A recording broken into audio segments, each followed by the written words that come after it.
एक कदीम जंगल के दिल में जहां सूरज की रोशनी पत्तों के जरिए चंचल नमूनों में छानती थी, वहां एक ऐसा दायरा रहता था जो इंसान की आंख से पोशीदा था।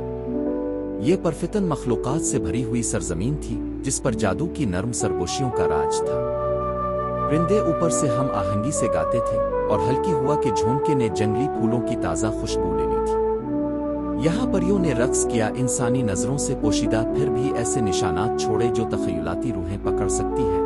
यहाँ एक चमक, वहाँ एक चमक। इस पस मंजर के दरमियान परियों की मलिका टॉटनिया ने अपने दरबार में तलब किया। इसकी मौजूदगी इख्तियार और फजल के साथ मुतहर्रिक थी। वो एक खुम्बी पर नाजुकी से खड़ी थी, इसकी टोपी शबनम से चमक रही थी। इसके प्रों चमकती हुई अरोरह की नकलो हम नरमी से फड़फड़ाते हुए जब उसने अपने बाजू उठाए गुसामिर में मलबूस अपनी रियाया को पुकारा। फूलों की रूहों की खिदमत करने के लिए हमें चाहिए, इसने गाया। इसकी आवाज एक ऐसा राग है जो चांदी की नदियों की तरह बहती है। पंखड़ी से पंखड़ी तक परियां उड़ती हैं, हर एक पौधे को अपने जादू के साथ सौंपती हैं। एक दिलचस्प रस्म जिसने इस खुफिया पनागा के पौधों में नशोनुमा और रंग पैदा किया। उबरवन बादशाह उनकी जमात के किनारे पर खड़ा फखर और एक दिलकश मुस्कुराहट के साथ मुशाहिदा कर रहा था।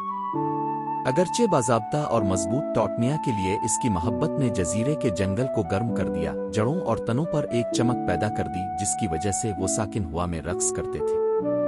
करीब ही पक शरारती स्प्राइट जो अपनी चंचल हरकत के लिए जाना जाता है, झाड़ियों और फर्नों के दरमियान चलते हुए हंसा। इसका किरदार जरूरी था। इसके रास्ते में हंसी और सन की छिड़कना ताका परियों का काम हल्के फुल्के और खुशी से भर जाए। इसकी हंसी मुताद्दी थी, दरख्तों में नर्म गूंज की तरह गूंज रही थी। एक साथ मिलकर वो इस बात को यकीनी बनाते हैं कि जमीन की खूबसूरती हमेशा खुलती रहे, चाहे वो बलूत की छोटी पंखड़ियों में हो या बलूत की बुलंद शाखों में। एक परियों का गाना न सिर्फ उनकी मेहनती मशक्कत के बारे में बल्कि फितरत के साथ खुशगवार रक्स के बारे में बताता है। एक अबदी सुप्रानूस भजन जो इस दुनिया के अंदर हम आहंगी को इंसान के लिए अछूता नहीं रखता लेकिन इसके वजूद के साथ गहरा जड़ा हुआ है। इस तरह हर फूल और हर पत्ती एक ऐसे जादू की गवाही दे रहा है जो अभी तक मौजूद नहीं है। परियों के रिश्तेदारों के जरिया नरमी से फैला हुआ है जिसने हमेशा के लिए अपनी परवरिश और मोहब्बत के मंत्रों को बांधने का अहद किया है।